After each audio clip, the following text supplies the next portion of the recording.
सूर्य भगवान के घोड़ों का रंग कैसा है? कालिया ने कहा मातो वो तो घोड़े सफेद हैं। सफेद हैं तो मुझे सुबह देखना है, मैं दासी बन जाऊंगी बिंता की। कालिया ने कहा मेरे होते माँ मेरी दासी नहीं बन सकती, कब देखा जाएगा? कहा सुबह, चिंता ना करो। कालिया ने सर्पों को ले जाके घोड़ों में सर्पों को चिपका दिया।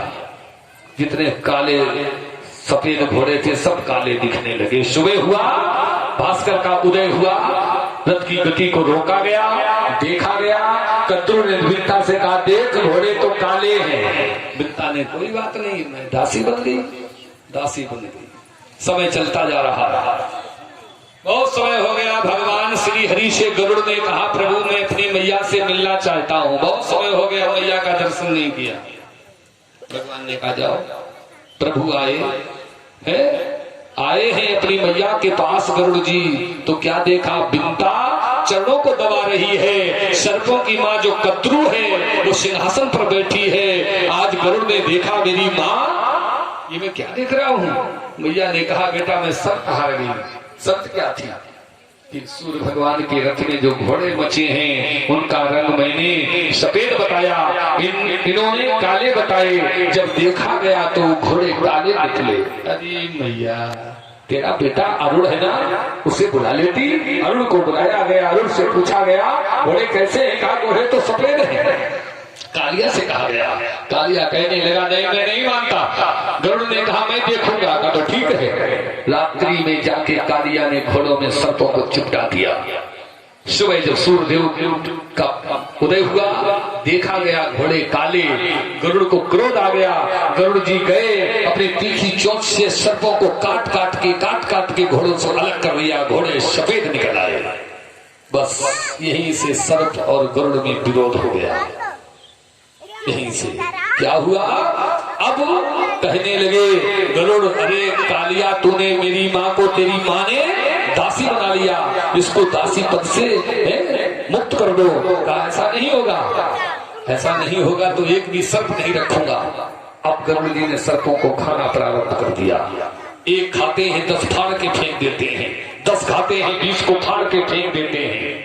अब तो आज मीटिंग की गई, कहने लगे तुम ऐसे सर्पों की प्रजाति को नष्ट कर दोगे।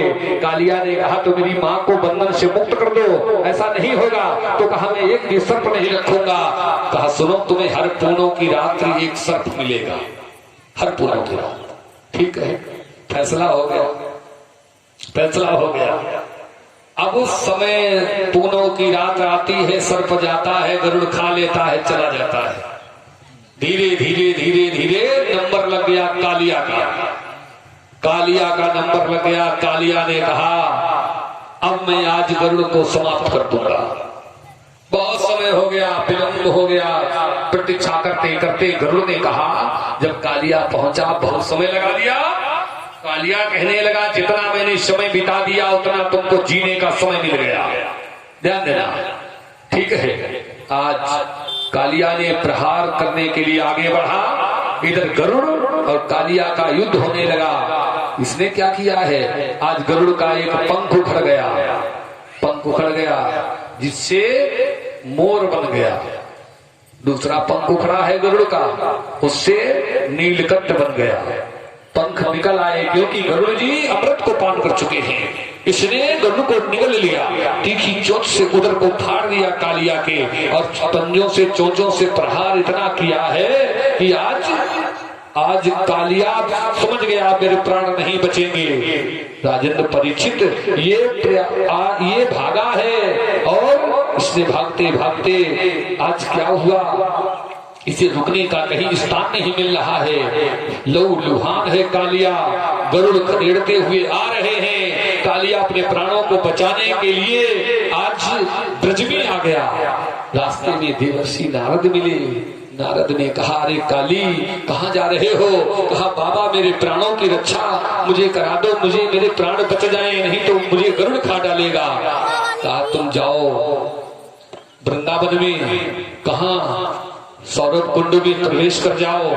ये सौरभ कुंड पर क्या गरुड़ नहीं आते हैं? कहा नहीं आते हैं। क्यों नहीं आते हैं? कहा एक समय का वृत्तांत, गरुड़ जी बैकुंठ से प्रतिदिन सौरभ कुंड पे मछली खाने आते हैं। सौर ऋषि ने कहा, ए गरुड़, तू मछली खाने रोज आता है यहाँ? कहा, जरूर आएंगे बाबा जी। ये कुंड तुम्हारे पिताजी का नहीं है, हम यहाँ रोज मछलियां खाने आएंगे। श्राप दे दिया, यदि आज के बाद तू यहाँ मछली खाने आएगा तो तू जल के राख हो जाएगा।